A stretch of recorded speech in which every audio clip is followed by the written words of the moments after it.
Hi friends, best electronics Kayalpattinam. இன்றைக்கி நம்மளுக்கு சர்வீஸ்க்கு ஒரு மோட்ரு வந்தது. இதில் பேரிங் போயிருந்துச்சு, பேரிங் மாற்றிட்டோம். ஒரே நாய்ஸாக இருந்துச்சுன்னாங்க.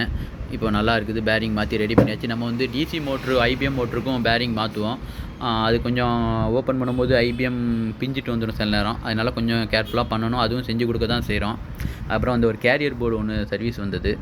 இந்த போர்டு வந்துட்டு என்ன ஃபால்ட்னா, கஸ்டமர் வீட்டில் சர்வீஸ் தான் போயிருக்காங்க க்ளீன் பண்ணுறதுக்கு இன்டோரெல்லாம்.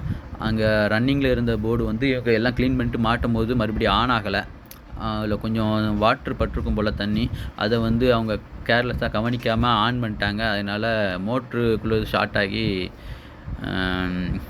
ஆன் ஆகலை, ஃபுல்லாக டெட் ஆகிடுச்சு. அதில் அந்த ஐசியெல்லாம் போயிருந்தது.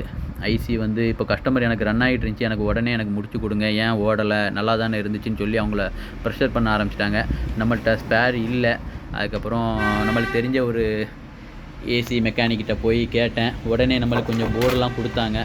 இதெல்லாம் என்கிட்ட இருக்குது, நீங்கள் வேணால் எடுத்துக்கிடுங்கன்ட்டு. அதுலேருந்து ஒரு ஸ்பேர் எடுத்து நம்ம இப்போ மாட்டி இந்த போர்டை இப்போ ரெடி பண்ணியாச்சு. போர்டு நல்லாவே இருக்குது, ரன் ஆகுது. இந்த போர்டில் வந்து ஹையர் போர்டில் வந்து எரர் பார்க்குறதா இருந்தால் நீங்கள் வந்து இந்த இருக்குல்லையே, அப்போ 24 இருக்குது, இதில் பட்டன் இருக்குல்ல போர்டில், இதை வந்து ஒரு தடவை ப்ரெஸ் பண்ணிங்கன்னு வைங்க, ஆஃப் ஆகிடும். ரெண்டாவது ஆன் பண்ணும்போது அழுத்தி பிடிங்க.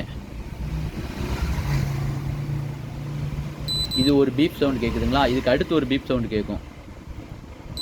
அப்போ போல் நீங்கள் கையை ரிலீஸ் பண்ணிங்கன்னா எரர் என்ன உண்டோ அந்த எரரை நம்மளுக்கு காமிச்சிடும். E14 மோட்ரு எரர் காமிக்குது. என்ன எரரோ அந்த எரர் வந்துடும் நம்மளுக்கு.